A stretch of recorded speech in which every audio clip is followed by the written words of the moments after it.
You ever have that feeling where you look around at all the things you've started, the half-read books, the online course you were so excited about, that big project at home, and you just feel stuck? Well, if that sounds like you are not alone. We are about to dig into the real reason why it is so hard to finish what we start, and I'm telling you, it is probably not what you think. So just for a second, let's do a quick mental check-in. Seriously, think back over the last month or so. How many new things did you kick off? Maybe it was a new project. Maybe you decided, okay, this is it, I'm going to learn to play the guitar.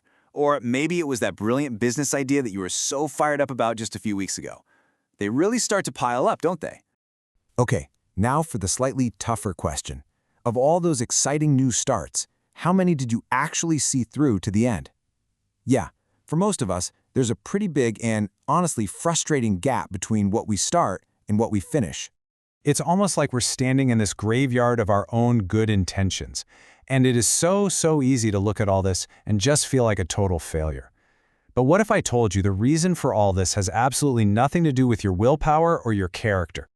Let's just get this out of the way right now. You are not lazy, you're not broken, it's time to stop beating yourself up.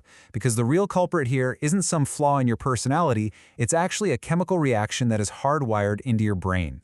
And this, right here, this changes everything.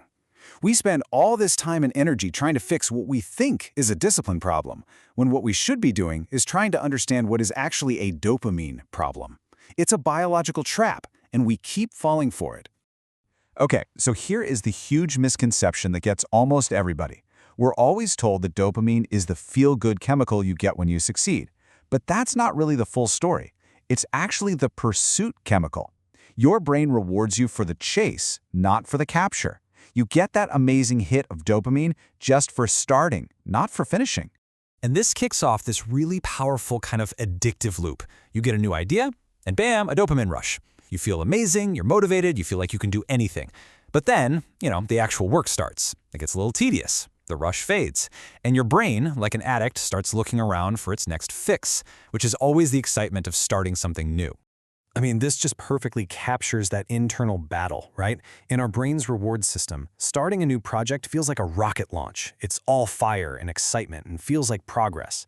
But the long, slow, grinding process of actually finishing, that feels like pushing a giant rock uphill. There's no quick, easy reward for the grind. It really seems like a design flaw, doesn't it? Why would our brains be wired to sabotage our own goals? Well, it turns out there's another piece to this puzzle. It's something called the Zeigarnik effect. And probably the best way to think about it is like having way too many tabs open on your computer. Every single unfinished project is a tab that stays active in your brain's memory, just draining your mental energy and creating this constant low-level hum of anxiety. So you combine that dopamine rush you get from starting with this Zeigarnik effect, and what do you get? You get a brain that is constantly rewarding you for opening new loops, while at the same time tormenting you with all the old ones you never got around to closing.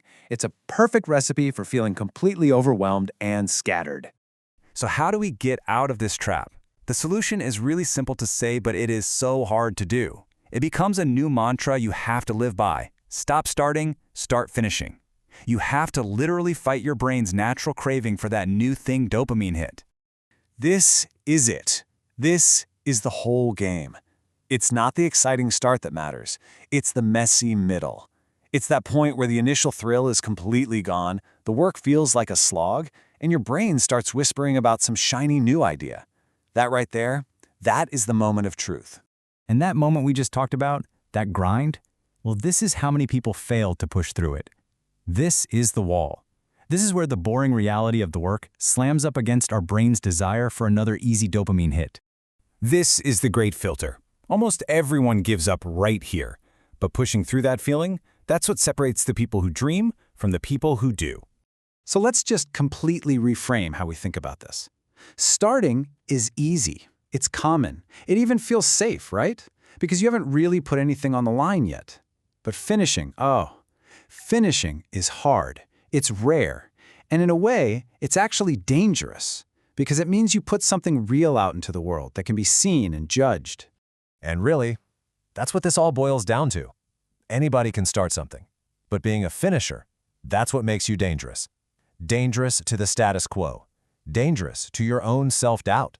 It means you are someone who can actually take an idea out of your head and make it real.